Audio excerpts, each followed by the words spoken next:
Monday on Saturday and do some more work on your game. The main points from the split session were to do with trying to maintain your spine's inclination to the ground more throughout the golf swing.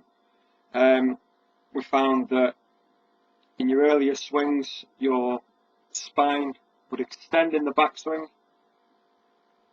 too much, so then your head would come off the wall, and then as you then swung down into impact and into your follow through, you would extend even more, head would come off the wall, which would then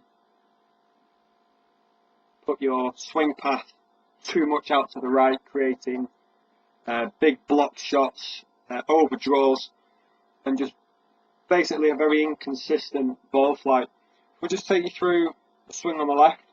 I've marked your spine angle at setup, and also just here, almost like a fictitious wall, so to speak.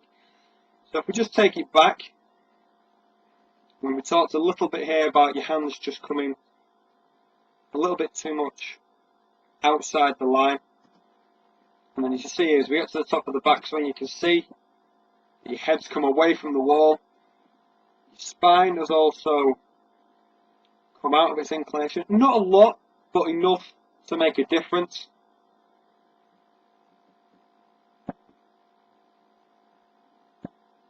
As we head down into impact, you see here, head really comes away from the wall, your spine extends excessively. You can see here, very high finishing point. If I just make a rough line here, you can see the club shaft coming through the neck, so to speak, on the follow through.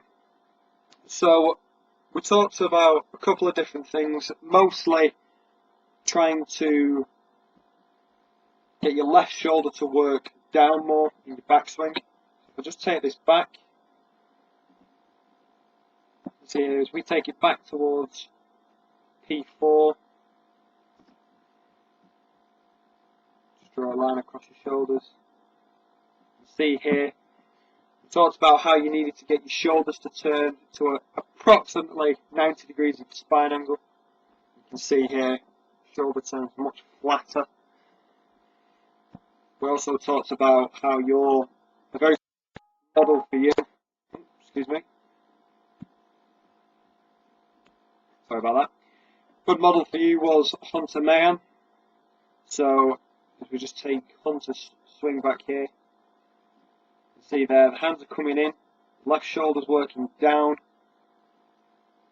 So as we get to the top of the backswing here, you can see the head's not moved off the wall at all. If I just draw a line through the shoulders, you can see that pretty much spot on 90 degrees to the spine angle. So if we gave you a couple of drills, the first one was, like I said, just feeling like you were working your shoulder down more for longer. So take this one back.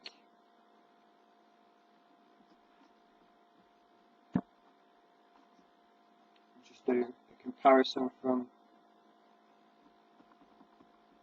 first swing at P2, sorry. See that the hands are definitely working in a little bit more. As you get to the top of your backswing.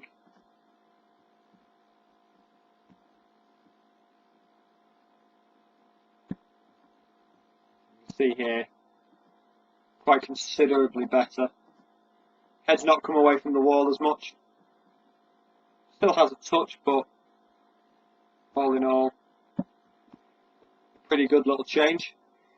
Now, from the top of your backswing, to try and give you the feel of the club exiting lower, we got you hitting shots where you would hit the brakes as quickly as you could. As you can see here, as we come down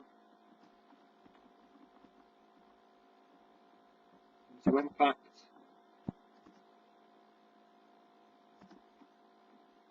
see there that you haven't come away from the wall as much. Your spine hasn't extended as much as quickly. So we're looking to try and get a little bit more right side bend through the shot. You see here?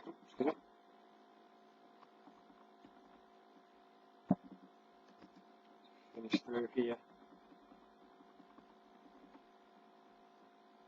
Club's exiting.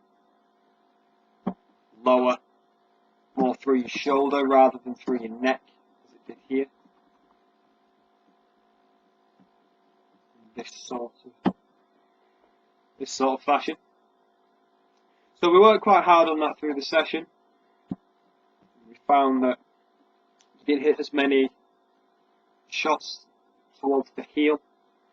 We were managing to control that overdraw and just basically more consistent shots. Also what we found was that the higher your exit point was, the cleaner your shots were. So as we managed to lower the exit point, get you a little bit more right side bend, or right tilt through the shot, we were creating more of a downward hit into the shot, leading to some more consistent strikes. Good luck with it. I'll speak to you soon.